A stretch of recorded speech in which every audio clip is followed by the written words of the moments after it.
If your dreams feel real until the second you wake up, how do you know you're not dreaming now? If reality can vanish with the opening of your eyes, then maybe what we call reality is just another layer of illusion, a dream inside a dream, stitched together only because we all agree to call it real. On one hand, common sense reassures us. The table feels solid under your palm, the ground doesn't disappear when you step, gravity doesn't forget to pull, planes land safely, clocks tick, GPS satellites tell us exactly where we are, the stability of the world seems beyond question. But listen carefully and you'll hear ancient whispers, voices that echo across time. Plato warned us, most of us mistake shadows for truth. Hindu sages described Maya, the grand illusion that veils eternity. Buddhists spoke of impermanence, where nothing lasts long enough to be called truly real. Taoist sages compared life to a dream. Zhuangzi once asked if he was a man dreaming he was a butterfly, or a butterfly dreaming he was a man. Mystics across cultures wrestled with the same suspicion that waking life might just be a longer dream. They didn't all agree, but their message rhymed. What you see is not all there is. So which perspective should we trust? The reassuring solidity of common sense, or the unnerving suspicion that our reality is little more than a stage play rendered for perception? This tension between comfort and doubt, certainty and mystery, has haunted humanity for thousands of years. And it is here, on this razor's edge, that our rabbit hole begins. Think back to your childhood. Maybe you remember flying over rooftops, or standing in a classroom where everyone suddenly turned into animals, or running from monsters, only to wake up drenched in sweat. In those dreams, nothing felt fake. You didn't stop mid-flight to say, "Wait, this is impossible." You believed. Your heart raced as if it were real. As children, we didn't argue with the logic of dreams, we surrendered to them. Only with age did we build fences between real and imaginary. But the intensity of those childhood dreams reminds us of something profound. Reality always feels real until it doesn't. And here's the unsettling question: what if waking life is no different? Over 2,000 years ago, Plato gave us the allegory of the cave.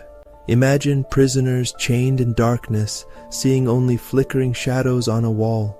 To them, those shadows are reality. That's all they know. Then one escapes. He stumbles out into daylight. At first, he's blinded, then amazed. He sees trees, rivers, the sun itself, a world brighter and larger than he ever imagined. He rushes back to tell the others, but they laugh, they cling to their shadows, they insist the cave is reality. Plato's warning still hangs in the air. What if we too are staring at shadows and mistaking them for truth? Fast forward to 1999. The theater goes dark. A green code rains down the screen. Neo is offered a choice: take the blue pill and remain in illusion, or take the red pill and awaken to the truth. He chooses red. The moment he wakes, his entire world collapses. Everything he thought was real, his job, his apartment, his very body, was simulated, crafted by machines. That moment electrified audiences because it echoed humanity's oldest suspicion. What if this real life is not real at all? The Matrix didn't invent the question. It gave it flesh, digital and modern. And when Neo opens his eyes in the real world, we feel it too. A shiver of recognition that maybe our daily lives are just another cage of code. And today, you don't even need philosophers or Hollywood. Slip on a VR headset and suddenly you're on a skyscraper ledge. The city sprawls below you, the wind howls in your ears, your heart pounds. Your brain knows it's a game, but your body doesn't. Your knees lock, your palms sweat. Every instinct screams, don't fall. Even when you laugh and tell yourself this isn't real, your nervous system betrays you. This tiny plastic device proves how fragile our sense of reality is. With just pixels and sound, we can be tricked.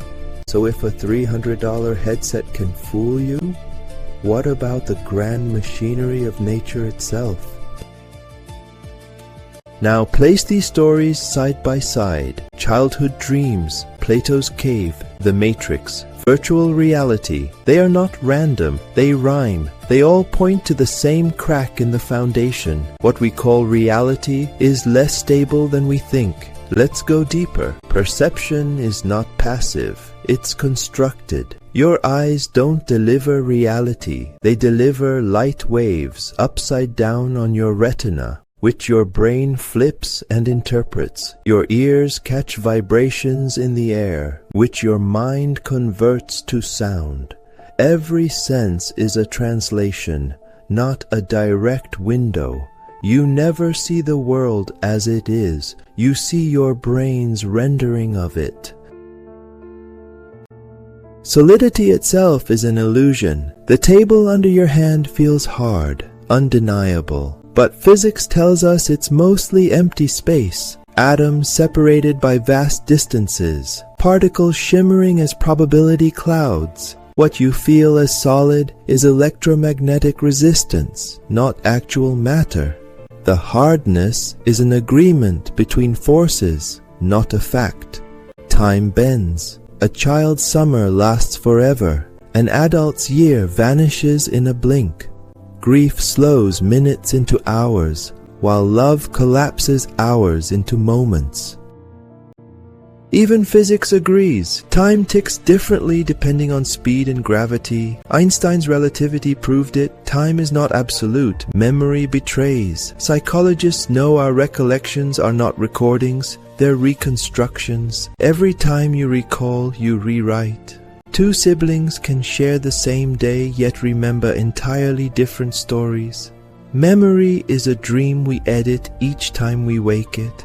So what does this mean? It means reality is less like a solid object and more like a simulation. Not necessarily computer code, but a rendering.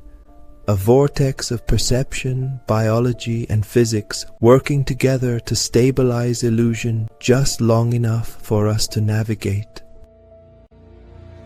Science hasn't resolved this paradox. Religion hasn't either. Both circle the same mystery, that real is not absolute. It is layered, fragile, and endlessly open to question. That's why the rabbit hole metaphor is so powerful. Peel back one layer, and there's another. Chase one shadow, and you find a brighter light behind it. Slip on a headset, wake from a dream, study a particle, and you discover there is always more. But if everything is so fragile, why doesn't it all collapse? Why don't we wake into chaos every second? Here's where the coherence lens shifts everything. Reality isn't a war between absolute truth and total illusion. It's about whether the vortex of your perception, body, and consciousness is coherent. When coherence holds, your world stabilizes. The table feels solid. Time flows smoothly. Society shares enough agreements to function. You feel grounded. But when coherence breaks, dreams shatter, trauma scrambles memory, political realities collide, everything destabilizes. Incoherence feels like fear, fragmentation, chaos. So the deeper question is not, is this real? The deeper question is this coherent? Coherence doesn't require absolute truth. It requires stability, just enough to live, love, create, and connect. That is the secret bridge between ancient suspicion and modern science. Reality may be rendered, but coherence makes it usable, livable, meaningful. So tonight, when you close your eyes, ask yourself, did today feel like shadows on a wall, or like a coherent vortex you were aligned with, because the rabbit hole only goes deeper? Plato, saints, and sages have been warning us for centuries that appearances are incomplete. But maybe they weren't warning of evil. Maybe they were pointing to incoherence. Follow the white rabbits, because in episode 2, we'll step into the shadows and the saints, and the story only gets stranger.